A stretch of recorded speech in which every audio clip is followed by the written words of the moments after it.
En Londres, maintenant, nous attend notre correspondant Loïc Delamornay. Il va vous parler d'une patrouille, special patrol, comme ils disent là-bas. Alors, c'est pas une patrouille qui est chargée de vérifier si vos feux sont allumés ou pas, si vous avez des papiers en bonne et due forme. Non, c'est autre chose. C'est une patrouille que si il vous arrête, c'est plutôt bon signe. Vous allez voir pourquoi. Il vous propose de faire des petits pas de danse. Alors, vous vous dites, mais c'est pas possible. Pourquoi? Qui sont ces gens-là? C'est assez étonnant. Et est-ce que ça marche, au fait?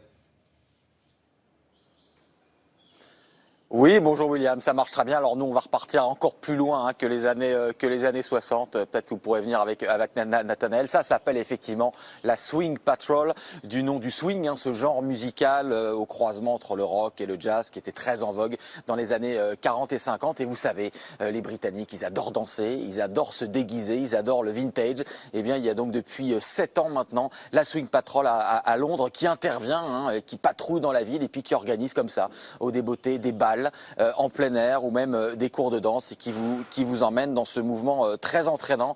Vous allez voir, c'est très sympa, le succès est grandissant. C'est un reportage réalisé par Nick Boothby et Anto Filippi. Au pied de l'emblématique Tower Bridge résonne une musique d'un autre temps. La Swing Patrol, patrouille du swing, fait revivre pendant quelques heures l'esprit des années 30 et 40. Un retour dans le temps qui séduit. C'est très sympa et très convivial. On se fait beaucoup d'amis. On revient à des temps plus anciens. On peut s'amuser entre amis au lieu de rester chez soi. Surfant sur la mode du rétro et du vintage, la compagnie de danse propose une leçon gratuite de ce que l'on appelle le Lindy Hop. 2, 3, 4 and statue. Cette danse de rue, née dans le quartier d'Harlem à New York à la fin des années 20, connaît un succès phénoménal à Londres. Je passais près de la Tamise un soir et j'ai entendu cette musique. Et si c'est quelque chose que vous aimez, vous êtes tout de suite attiré. Plein de gens me disent « J'ai toujours voulu essayer de danser le swing. C'est partout à Londres. » Je suis tombée amoureuse. Après ma première leçon, j'avais le sourire jusqu'aux oreilles. Preuve de ce succès, la compagnie qui comptait seulement quelques membres à ses débuts il y a 7 ans, donne aujourd'hui 40 leçons par semaine avec quelques 1500 membres. À Camden, au nord de Londres, cette classe payante initie quelques débutants à une danse plus aérienne. On apprend à ces danseurs à voler dans les airs. Certains ont de l'expérience en danse, mais pas en danse aérienne. C'est une leçon pour débutants. Une première réussie pour Chloé, française habitant à Londres. Et ça donne un peu d'adrénaline et d'excitation et un peu de peur, mais dans le bon sens du terme. Ma grand-mère adorait le swing et s'il y a une danse que je dois danser à mon mariage, ce sera celle-ci. L'année dernière, les danseurs ont décroché un record du monde peu banal.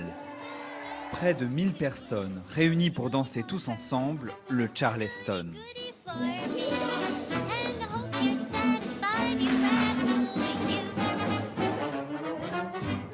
Un pari réussi pour la patrouille du swing.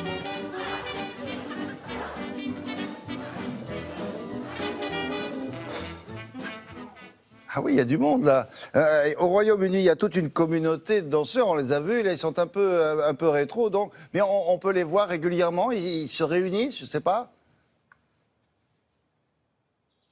Alors, ils se réunissent notamment une fois par an dans la Mecque des musiques et des danses vintage. La Mecque du swing, c'est un énorme festival qui est connu dans le monde entier, qui est le plus important de la planète, qui s'appelle Twinwood. C'est à quelques heures de Londres, dans une forêt, dans une ancienne base aérienne de la Royal Air Force. Et vous voyez peut-être sur les images sur votre écran, voilà, tout le monde vient absolument déguisé avec les habits d'époque, oui, sur des musiques des années 20, 30 jusqu'aux années 50, 60. Alors, il y a tout, les vieilles voitures, et puis surtout, il y a aussi l'élection à cette occasion-là de Mr et Miss Vintage. Il n'y a que là qu'on peut le trouver, où celui et celle qui ont le plus beau déguisement des années 50 sont élus. En tout cas, voilà, c'est un endroit très très sympa et toujours très entraînant. Comme on le disait, les Anglais sont extrêmement doués pour faire revivre toutes ces époques-là. Ce genre de choses. Merci beaucoup.